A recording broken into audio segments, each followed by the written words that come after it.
नमस्कार दोस्तों, स्वागत है नए वीडियो में एक बार फिर से आप सभी का। दोस्तों यहाँ पर आयु से संबंधित क्लास 10th का एक सवाल लिखा है। चलिए आज हम लोग इस सवाल को हल करते हैं। इस तरह के सवाल क्लास 10th के बोर्ड एग्ज़ाम में 6 नंबर या फिर 4 नंबर के लिए आते हैं। तो यहाँ पर सवाल लिखा है, रोहन की माँ उससे 26 वर्ष बड़ी है। उनकी आयु जो यहाँ पर दी गई है वर्षों में है। उनकी आयु का गुणनफल अब से 3 वर्षों के पश्चात 360 हो जाएगा, तो दोनों की वर्तमान आयु ज्ञात कीजिए। तो यहाँ पर हमें दोनों की वर्तमान आयु निकालनी है। तो चलिए दोस्तों हल करते हैं इस सवाल को। बहुत ही आसान है। तो सबसे पहले हम कम आयु जिसकी होती है उसकी आयु मानते हैं। यहाँ पर रोहन की आयु कम होगी और रोहन की माँ की आयु ज़्यादा होगी। तो पहले हम रोहन की आयु मानेंगे। तो यहाँ पर लिखेंगे माना रोहन की वर्तमान आयु x वर्ष है,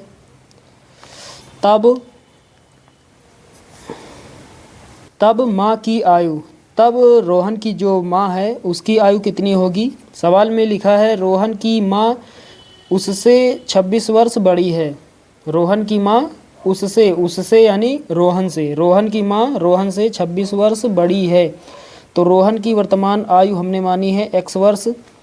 इस वर्तमान आयु से 26 वर्ष अधिक है, 26 वर्ष ज़्यादा है। किसकी आयु? रोहन की माँ की आयु।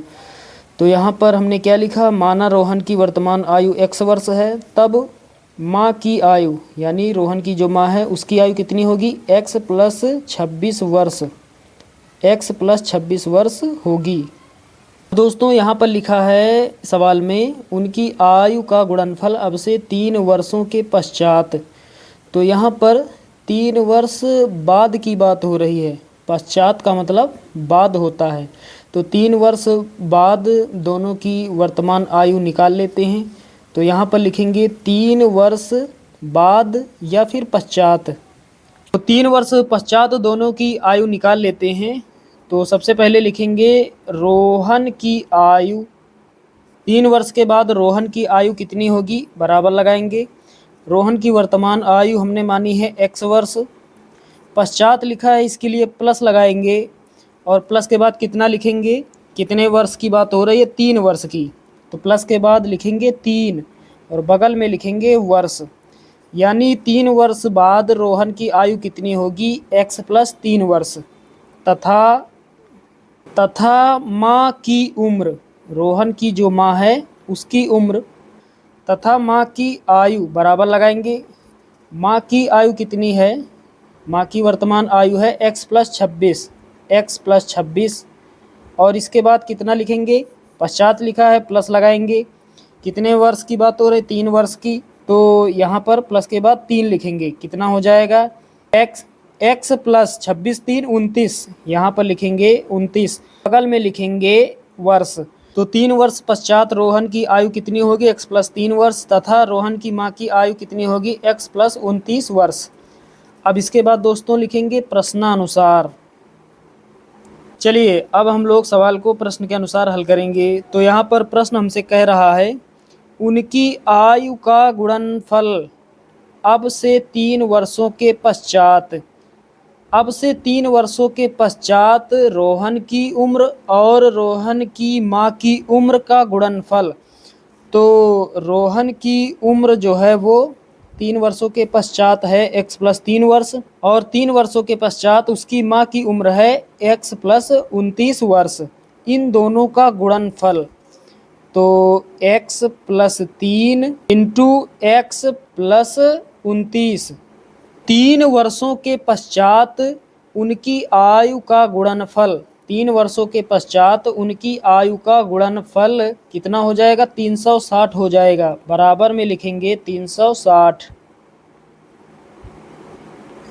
चलिए अब आगे हल करते हैं। तो x का गुणा x से होगा, x स्क्वायर हो जाएगा, प्लस लगाएंगे। x का गुणा 3 से होगा, 3x हो जाएगा। उसके बाद ये प्लस लगाएंगे। 29 का गुणा x से होगा, 29x हो जाएगा, प्लस लगाएंगे। अब 29 का गुणा 3 से होगा, 29 तियाँ कितना होता है, 87, बराबर में कितना है, 360।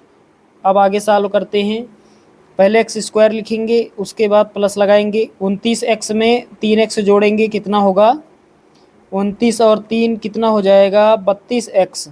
32x उसके बाद प्लस का 87 बराबर किस तरफ 360 प्लस का है, इधर आएगा माइनस का हो जाएगा, बराबर में कितना बचेगा 0। अब आगे हल करते हैं। सबसे पहले x square plus 32x minus का 360 प्लस का 87, माइनस वाली संख्या बड़ी है तो साइन आगे माइनस का रहेगा। अब 360 में 87 घटा लेंगे तो कितना हो जाएगा माइनस का 273 बराबर में कितना 0। अब हमें एक समीकरण प्राप्त हो गया है x square plus 32x minus का 273 बराबर 0। हमें इसका करना है गुणनखंड। तो सबसे आखिरी में है 273, गुणा करने पर कितना आ जाए 273 आ जाए, और इसके आगे यानी 273 के ठीक पहले साइन है माइनस का। माइनस का मतलब क्या होता है घटाने पर x का गुणांक आ जाए, कितना दिया गया है 32। तो ऐसी कौन सी दो संख्याएं हैं जिनका आपस में हम गुणा कर दें तो 273 आ जाए, और इन्हीं दोनों संख्याओं में बड़ी संख्या में छोटी को घटा दें तो हमें 32 प्राप्त हो जाए। तो साथियों जब 39 का गुणा होगा 7 से 273 आ जाएगा, और 39 में जब घटा दोगे 7 को कितना प्राप्त हो जाएगा 32। इसका मतलब जहाँ पर 32 है हम लिख सकते हैं 39 माइनस 7, और 273 को हम लिख सकते हैं गुणा के रूप में 39 गुणे 7। चलिए यहाँ रख देते हैं। सबसे पहले है एक्स स्क्वायर प्लस 32 के जगह पर हमें लिखना है 39 माइनस 7, एक्स को बगल में लिखेंगे माइनस का 273 बराबर में 0। आगे हल करते हैं। सबसे पहले एक्स स्क्वायर प्लस 39 का गुणा एक्स से होगा 39x हो जाएगा, प्लस और माइनस माइनस होता है, 7 का गुणा एक्स से होगा 7x हो जाएगा, माइनस का 273 बराबर में 0। अब साथियों एक पार्ट ये बनाएंगे, एक पार्ट ये, यहाँ से और यहाँ से कॉमन लेना है। यहाँ से कॉमन मिलेगा x, तो कितना बचेगा x प्लस 39, उसके बाद माइनस यहाँ, सबसे पहले माइनस कॉमन है। यहाँ 7 है, यहाँ 273 है, 273 को हम लिख सकते हैं 39 गुणा 7, 7 यहाँ मिल जाएगा, 7 यहाँ पर, 7 कॉमन हो जाएगा तो यहाँ x बचेगा, माइनस हट जाएगा, प्लस बचेगा। 273 से हमने कॉमन लिया है 7, 39 बचेगा, बराबर में कितना 0। फिर से कॉमन कितना है x प्लस 39 यहाँ, x प्लस 39 यहाँ, x प्लस 39 कॉमन हो जाएगा। अगले ब्रैकेट में कितना x माइनस 7 बराबर में 0। अब दोनों मान 0 के बराबर हैं, इसे हल करेंगे तो हमें माइनस में मान प्राप्त होगा जो कि इनकरेक्ट होगा, अमान्य होगा। इसे हल करेंगे धनात्मक मान प्राप्त होगा जो कि करेक्ट होगा, जो कि सही होगा। तो इसी को हल कर लेते हैं। तो यहाँ लिखेंगे जब x माइनस 7 बराबर 0, तो x बराबर कितना हो जाएगा, माइनस का 7 है, इधर आएगा प्लस का 7 हो जाएगा। तो x का धनात्मक मान हमने निकाल लिया है। अब हम आसानी से दोनों की वर्तमान उम्र बता सकते हैं। तो यहाँ पर लिखेंगे अतः रोहन